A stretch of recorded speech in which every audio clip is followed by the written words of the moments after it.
أعوذ بالله من الشيطان الرجيم بسم الله الرحمن الرحیم. جوانای خوب، مگر امروز نخواد که همین قدر نوشابه های لذیذی که برآمده است در دکان ها جای همون پدید گرفته داند، جای همون زهر قتال گرفته داند. کسی یک خورد عرق بنوشد 40 سالوی خدا در دوزخ عذاب میکند. سخت‌ترین عذاب قبر برای عرق نوشا هست. از کثافت یک عرق نوش اهل یک قبرستان هم عذاب میشود. بخواد که مسلمان کاری کنه که به خود جبر کنه. آخر هزارها آمهای مینرالی برآمده است، شربتها برآمده است. بسیار عرق نوشا رو میبینیم بچه هاش پایدون میگردند، لباس نداره، سیسیم یافتگیش با عرق مینوشند. آکلی هوایی برای بچه ها پرتقال، طوری هوایی برای بچه ها پاپوشی کار این بهتر نیست؟ رسول اکرم عرقه فانها ام الخبائث، مادری همه پلیدی ها گفته. قومای ورزا، من میدونم که در جای شما عرق نوشی ماده شده است. اگر که من اینجا نباشم خیشم هم از خبرش به من میرن، شما رو توی هاتون به عرق نمیشود. حالا انشاءالله جنازه هاتون عرق خوری قطی کچل نکنید تا روزه میشود. خوب این من مسئولیتی پیشوایی من به شما میگویم، اختیارتان خواه قبول کنید خانه.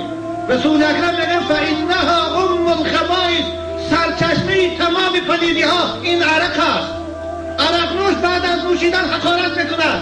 عرق نوش بعد از نوشیدن دخترش که رسید از همین ورزا به شما من سوال رفتن یک تقایی خواهر خودش که رسیده در حالت مستی تقایی خواهرزادی خود چه تجاوز کرده از همین ناحیه شما.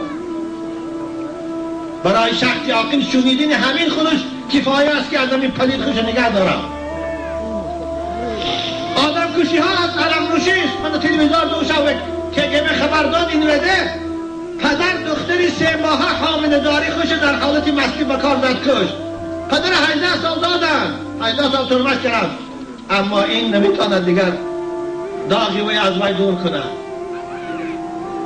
بنابر عرق خدا حرام لبا تاکید میکنم. کدام یک مسلمانه، کدام اگر زن تانه به نکاح گرفته باشه، عرق نوشیده باشه، نکاح تانه ایسر کنه و الا نکاح آدم بردش دیگه است.